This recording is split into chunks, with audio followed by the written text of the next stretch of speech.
Այսօր հայկական ազգային խոհանոցից պատրաստում ենք անմահական շողշողուն ոչ սովորական տոլմա։ Ինչու ոչ սովորական, քանի որ պետք է փաթաթենք թթի տերևներով և միջուկի մեջ օգտագործվում է ոչ թե բրինձ, այլ խոշոր բլղուր։ Մատուցվում է ինչպես սխտոր մածունով, այնպես էլ թարմ կիտրոնի հյութով, անմահական է ստացվում, անպայման գոնե մեկ անգամ փորձեք պատրաստել։ Շատերի համար կարող է այս բաղադրատոմսը նորություն լինի, քանի որ ոչ բոլորն են փաթաթում թփով տոլմա թթի տերևներով։ Նախ հավաքում ենք տերևները, ընտրում ենք բաց երանգ ունեցողները, քանի որ դրանք սովորաբար ավելի մատղաշ են և փափուկ։ Այնպես ինչպես խաղողի տերևները կարող եք հավաքել, դնել մեկանգամյա օգտագործման տոպրակների մեջ և պահել սառցախցիկում, ձմռանը պատրաստել համեղ թփով տոլմա։ Հաշված րոպեներ և գործը արդեն գլուխ է գալիս։ Ես արդեն նախապատրաստել եմ բոլոր բաղադրիչները, մեզ անհրաժեշտ է խոշոր տեսակի բլղուր, թթի տերևներ, 2 տեսակի միս, ես վերցրել եմ տավարի և հնդկահավի աղացած միս։ Մեզ անհրաժեշտ է նաև թարմ կանաչիներ, չորացրած ռեհան, առանց որի դժվար է պատկերացնել հայկական տոլման, մի քանի գլուխ սոխ, կարագ և համեմունքներ։ Տեղը տեղին առատ խառը կանաչի ենք մարացնում, բլենդերում ենք նաև 3-ից 4 գլուխ սոխ։ Կարող եք մսի հետ սոխը աղալ կամ մանր կտրատել, արեք այնպես, ինչպես ձեզ հարմար է։ Բարեկամներ, իմ ալիքում կարող եք գտնել բազուկի տերևներով փաթաթված տոլմա, որը նույնպես շատ համեղ է։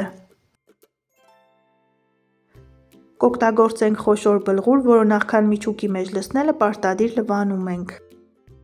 Տերևների վրա եռման ջուր ենք լցնում, թողնում ենք 5-ից 10 րոպե։ Բարեկամներ, եթե նոր եք միացել հայկական խոհանոց ալիքին, անպայման բաժանորդագրվեք և սեղմեք զանգակ կոճակը։ Հայկական խոհանոց ալիքում կգտնեք շատ համեղ և հետաքրքիր բաղադրատոմսեր։ Վերցնում ենք կես կիլոգրամ տավարի և նույնչափ հնդկահավի աղացած միս, այս համադրությամբ տոլման ստացվում է փափուկ և անչափ նուրբ։ Ավելացնում ենք մանր կտրտած խառը կանաչին, բլղուրը, համեմունքներից կօգտագործենք սև պղպեղ, աղ և չոր աջիկա։ Փափուկ միջուկ ստանալու համար կարագ ենք ավելացնում, կարմիր պղպեղի մազուկ և չորացրած ռեհան։ Տեղը տեղին հունցում ենք, որպեսզի համերը միախառնվեն, թողնում ենք մոտ կես ժամ, այնուհետև սկսում ենք փաթաթել։ Երբևէ պատրաստել եք թթի տերևներով բլղուրով տոլմա, շատ հետաքրքիր է, գրեք մեկնաբանություններում։ Փաթաթում ենք ինչպես որ հարմար է, կարող եք ծայրերը բաց թողնել կամ ձեռքի մեկ շարժումով փակել, ահա այսպես։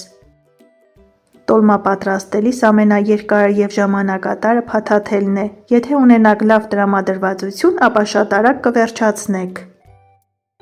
Ժամանակ խնայելու համար կարող եք միանգամից պատրաստել մեծ չափաբաժնով և բաժին-բաժին դնել սառցախցիկ, այդպես էլ շատ հարմար է։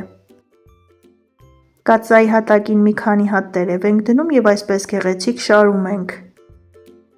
Ափսե ենք շրջում, լցնում ենք այնքան ջուր, մինչև ափսեն հազիվ ծածկի, դնում ենք ցածր կրակի վրա, եփում ենք մինչև պատրաստ լինելը։ Փայլուն շողշողուն տոլմա ստանալու համար ավելացնում ենք 1-2 ճաշի գդալ բուսայուղ, կարագ և աղ ըստ անհրաժեշտության։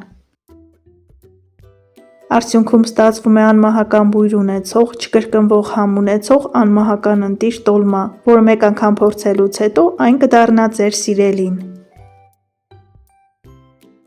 Այսօր էլ հայկական խոհանոցից նման շքեղ բաղադրատոմս, պատրաստեք սիրով և անուշ արեք։ Առայժմ